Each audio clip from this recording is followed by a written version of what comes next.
বাংলাদেশ পুলিশের স্পেশাল ব্রাঞ্চের দেওয়া তথ্য অনুযায়ী প্রতি বছর আনুমানিক ৬০ থেকে ৭০ জন আফ্রিকান ফুটবলার এদেশে আসেন খেলতে। ভিসার মেয়াদ শেষ হয়ে যাওয়ার পরও যাদের অর্ধেকই থেকে যান এদেশে।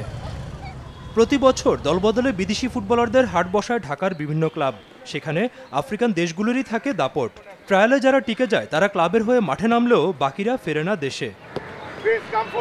কারণ খ্যাপ খেলেই যে অর্থ মেলে সেটা যার যার নিজের দেশের তুলনায় অনেক।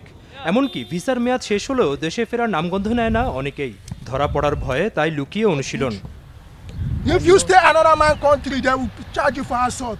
বৈধ অবৈধ বিতর্কে এই ফুটবলাররা উত্তরা ফ্রেন্ডস ক্লাব মাঠ থেকে বিতাড়িত হয়ে এখন প্র্যাকটিস করে একরকম লোকচক্ষুর অন্তরালে। বাঙালি একজনারে মারছে, এই জন্য তাদের সাথে তো পারে না কেউ, সমস্যা খেলতে এলে আর বাঙালি সব উড়িয়ে দেয়।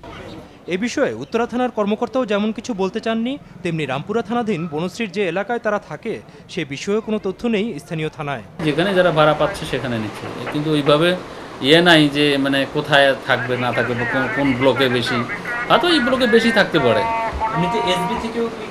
না না, এটা তো অনেকদিন ধরে আছে, 3 বছরের মতন আছে। এরা আছে 4 বেলা নিয়ে, রাতে 2টা বাজেও আইয়ে, 3টা বাজেও আইয়ে। ওই সিলেট যায় নাকি খেলতো, মেয়ে মানুষ আগাইছে, ওগুলারে মালিকেরা জানাইছি। একটা বাঙালি আইয়ে পুরুষ নাকি খেলে ইয়ার থেকে, পুরান টাউনের থেকে। ট্রায়ালের পর যারা ফিরে যায় না সেসব আফ্রিকানদের এদেশে রাখেন বাংলাদেশেরই কয়েকজন, যাদের আশ্রয় প্রশ্রয়ে কখনো লুকিয়ে কখনো বা প্রকাশ্যে অনুশীলন করে এই ফুটবলাররা। রোববার বাদে প্রতিদিন সকালে বনানীর চেয়ারম্যান বাড়ির পাশে এই মাঠে অনুশীলন করে তারা। কর্তৃপক্ষের অনুমতির তোয়াক্কা না করে এবং মাঠ ভাড়া না দিয়েই চলে অনুশীলন।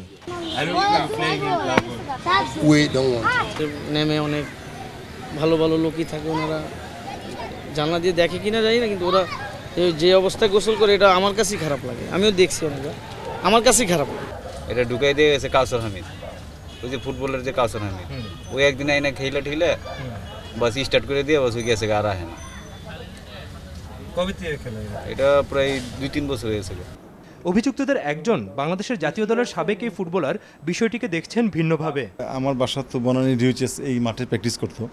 তো পরবর্তীতে এই মাঠে আশেপাশে বাসায় মানুষের বল লেগে গ্লাস চূর্ণ বিচূর্ণ হয়, এখানে সুযোগ মানে তাদেরকে এখানে আর প্র্যাকটিসের সুযোগ করে দিতে পারিনি। পরবর্তীতে তাদেরকে চেয়ারম্যানবাড়ি মাঠে আমি একটা মানে স্থানীয় কমিশনারে বলে এখানে একটা ব্যবস্থা করে দিই তাদের প্র্যাকটিসের জন্য।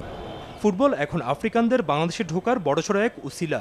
প্রথমে খেলতে আসা, তারপর অন্য অনেক কিছুতে জড়িয়ে পড়া। গত কয়েক বছরের নিয়মিত চিত্র এটি।